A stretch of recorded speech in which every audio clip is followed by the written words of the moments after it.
යුගයක් වසඟයකට ගන්න පෙරුම් පුරන ආදරණීයම කතාවක් වගේම හිතා ගන්න බැරි වෙනස්ම කතාවක්. මෙහි සම්පූර්ණ අයිතිය ඔබට සහ මට පමණයි. මේ ඔයාගේ කතාව වෙන්න පුළුවන්. අනුරාධපුරය ලස්සන වගේම ඓතිහාසික වටිනාකමකින් පිරිපුණු සුන්දර නගරයක්. ඒ නගරයේ ඈත පිටිසර ගමක් තියෙනවා ගලෙන් බිඳුණු වැව. ඔබ දන්නවද? ඒ ගමේ ජීවත් වුණේ ස්වයංපෝෂිත ගොවිකම රජ කරගත් පිරිපුන් මිනිසෙයින් පිරිසක්. මේ ඒ ගමේ සිදුවුණු ආදරණීය කතාව. බලන්න කලින් විෂන් වයිබ් ස්ටුඩියෝ අපව සබ්ස්ක්‍රයිබ් කරලා ලයික් එකක් කමෙන්ට් එකක් දාන්න. හදවතට දැනෙන ඔබේ ළඟින් හැමදාමත් ඉන්න අපේ YouTube channel එක එක්ක එකතු වෙන්න. ඒ වගේම Facebook පිටුවටත් TikTok එකටත් එකතු වෙන්න. එහෙනම් කතාව පැත්තට යමු. දිලිනි, සිතුමිනි, සෙහන්සා වගේම රජිත, ඉරාන්, චන්දන අපේ කතාවේ නායකින් වගේම කතාවේ හීරෝ සමන්. හීරෝ කෙනෙක් ඉන්නවනම් හීරෝයින්. එයා තමයි දිලිනි. ජීවිතය පිළිබඳව අත්දැකීම් නොදත් මොවුන් උසස් පෙළ සිසුන් කණ්ඩායම. පාසල නිම වී නිවෙස්වල සිටින මොවුන් පුළුවන් හැම විටම තම දෙමාපියන්ගේ ගොවි කටයුතු වලට සහාය වෙමින් ජීවිත සමග අරගල කරමින් ජීවත් වුණු ලස්සන පවුල් කීපයක් තිබුණා.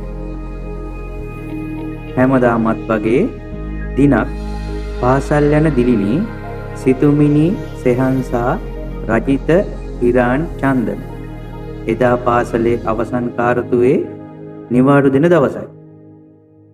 දන්නවනේ පාසලේ අන්තිම දවස ආයේ පිස්සු කියන්නේ හොඳම දවස.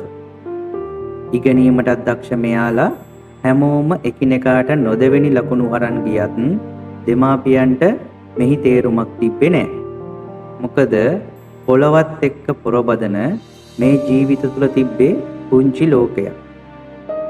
හැබැයි ඒ ලෝකය තුල මෙයාලගේ සතුට සැනසුම හැමදේම තිබ්බා.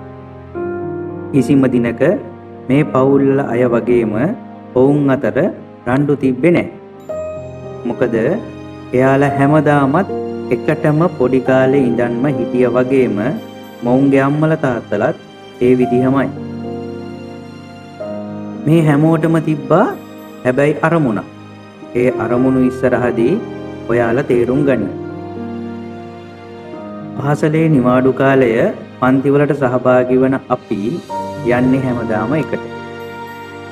ඒ වගේම ඒ අනුරාධපුරය. මේ කතාව මම මෙහෙම කියන්නේ. මම දිලිනි. මම පාසලේ දීප්තිමත් ශිෂ්‍යයාවක් වගේම ශිෂ්‍ය නායිකාවක්. පාසලේ අනික් අයට උපදෙස් දෙන්න වගේම මගේ ජීවිතෙත් හැඩගස්සවා ගන්න මම පුරුදු වෙලා හිටියා. ගුරුවරුන් අතර මා ඉතාමත් හොඳ ශිෂ්‍යයාවක් වන අතර හැමෝම හොඳ නම දිනාගෙන වැඩ කරන්න පුරුදු වෙලා හිටියා. තමන් මගේ ජීවිතයට ආවේ අනුරාධපුර පන්තියකට සහභාගී වෙන්න. ඔහු කාලයක් මගේ පස්සෙන් ආවා. නමුත් මගේ කැමැත්තක් තිබුණේ නැහැ. යාළුවෝ විහිළු කළා.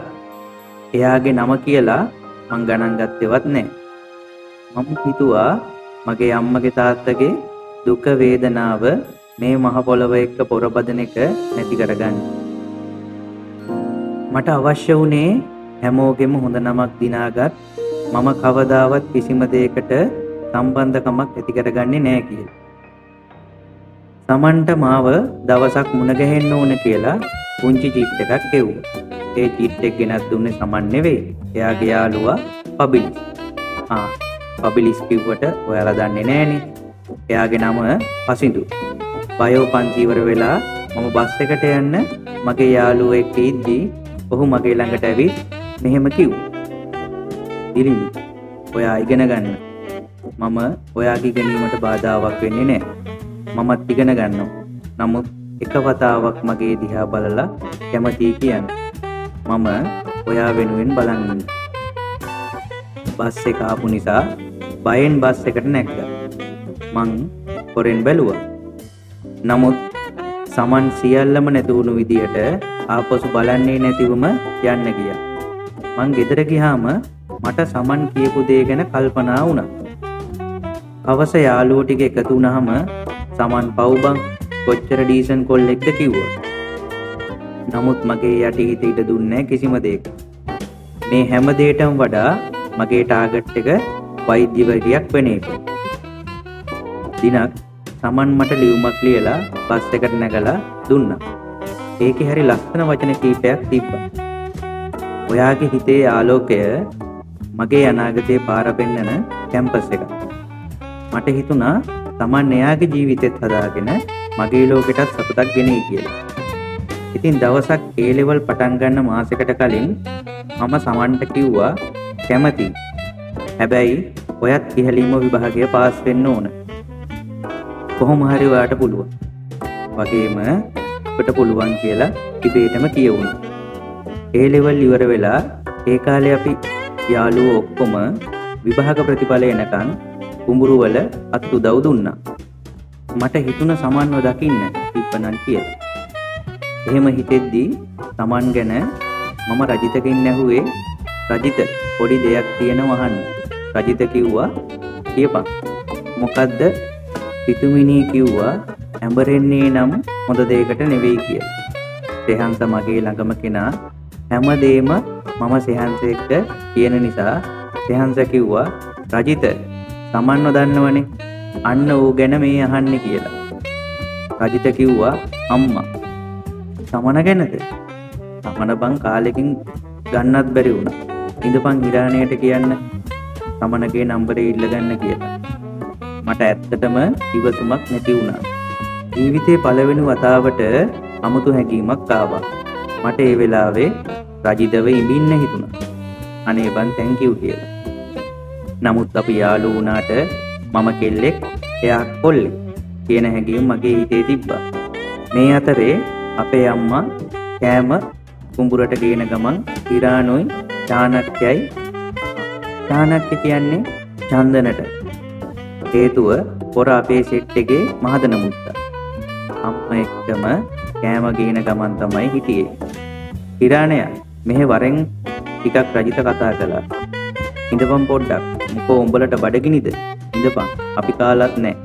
මට ඒ වෙලාවේ ඉරානයට දෙන්න හිතුණා. ඒ කතා කළාම එන්නේ නැතුව බඩගිනිද අරක මේක අහනවනේ කියලා.